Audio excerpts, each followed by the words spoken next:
நண்பர்கள் அனைவருக்கும் இனிய காலை வணக்கம். நண்பர்களே, இந்த வீடியோவில் நம்ம இன்றைக்கான பாலிடெக்னிக் காலை செய்திகளை பார்க்க போகிறோம். இந்த செய்திகள் என்னென்ன அப்படின்னு பார்க்கறதுக்கு முன்னாடி நம்ம சேனல் நீங்கள் இன்னும் சப்ஸ்கிரைப் பண்ணலாம், சப்ஸ்கிரைப் பண்ணிங்க. கூடவே பெல் ஐக்கானை கிளிக் பண்ணி ஆல் அப்படின்னு வந்து செலக்ட் பண்ணிங்க. அப்போ தான் நம்ம போடக்கூடிய அனைத்து அப்டேட்டிங் கிடைக்கும். ஸோ இப்போ பார்த்திங்கன்னா மாணவர்கள் அதிகமாக வெயிட் பண்ணிகிட்ருக்கிறது எதுக்குன்னு பார்த்திங்கன்னா டைம் டேபிள் வந்து என்ன சொல்லியிருந்தாங்க அப்படின்னு பார்த்திங்கன்னா 22ஆம் எக்ஸாம் ஆரம்பிக்கும். ஸோ அதுக்கு 15 days பிஃபோர் வந்து நாங்கள் டைம் டேபிளை ரிலீஸ் பண்ணுவோம் அப்படின்னு வந்து சொல்லியிருந்தாங்க.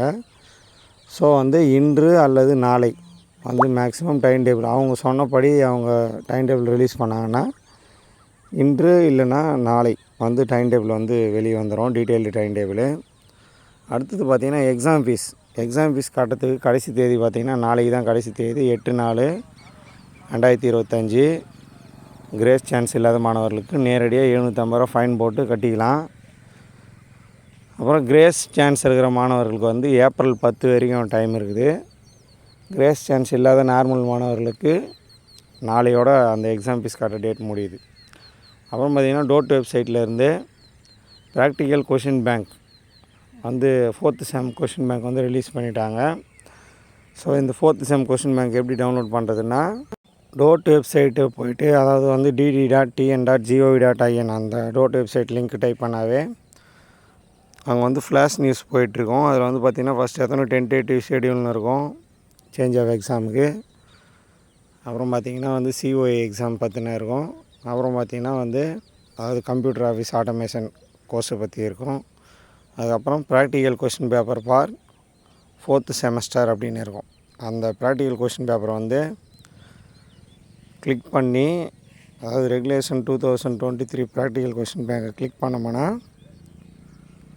நமக்கு எந்த டிபார்ட்மெண்ட் வேணுமோ அந்த டிபார்ட்மெண்ட் நம்பரை கிளிக் பண்ணி நம்ம வந்து ரெகுலேஷன் 23க்கான ப்ராக்டிக்கல் கொஷின் பேங்க் வந்து டவுன்லோட் பண்ணிக்கலாம். உதாரணத்துக்கு மெக்கானிக்கல்னால் 1020, ட்ரிபிள் 1030, EC 1040, CSC 1052, சிவிலுக்கு 1010, ஆட்டோமொபைலுக்கு 1021. இதுமாதிரி நீங்கள் என்ன கோர்ஸ் படிக்கிறீங்களோ அதை கிளிக் பண்ணி இது பண்ணிக்கலாம். அது மட்டுமின்றி சேஞ்ச் ஆஃப் எக்ஸாமும் கொடுத்துருக்காங்க டோட் வெப்சைட்லேயே.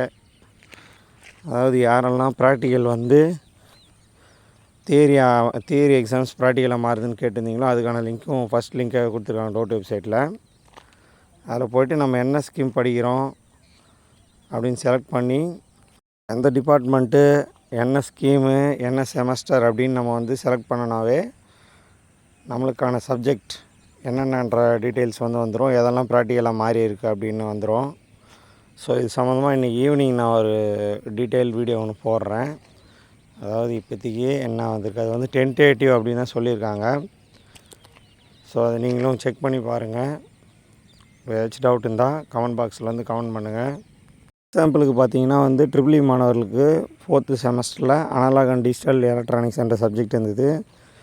ECக்கும் அந்த அனலாக் அண்ட் டிஜிட்டல் எலக்ட்ரானிக்ஸ் அதாவது AD என்ற சப்ஜெக்ட் இருந்தது. ஆனால் இப்போ ட்ரிபிள் மாணவர்களுக்கு அந்த தியரி ஆரியர் வந்து ப்ராக்டிக்கலாக மாறிடுச்சு. ஆனால் EC மாணவர்களுக்கு டிஜிட்டல் எலக்ட்ரானிக்ஸ் என்ற தியரியாக சேஞ்ச் பண்ணி வச்சுருக்காங்க. அதே போல் ECயில் வந்து ப்ரோக்ராமிங் என்ற சப்ஜெக்ட் வந்து ப்ராக்டிக்கலாக மாறிடுச்சு. அப்புறம் கம்யூனிகேஷன் இன்ஜினியரிங்ன்றதும் ப்ராக்டிக்கலாக மாறிடுச்சு கிட்டத்தட்ட. ஸோ இது போல் வந்து ஒரு டீட்டெயில் வீடியோ இன்றைக்கி ஈவினிங் போடுறேன். ஸோ மறக்காமல் இந்த வீடியோ உங்கள் நண்பர்கள் கூட ஷேர் பண்ணுங்கள். வேறு எதனா கேள்விகள் இருந்தால் கமெண்ட் பாக்ஸில் கமெண்ட் பண்ணுங்கள். தேங்க்யூ.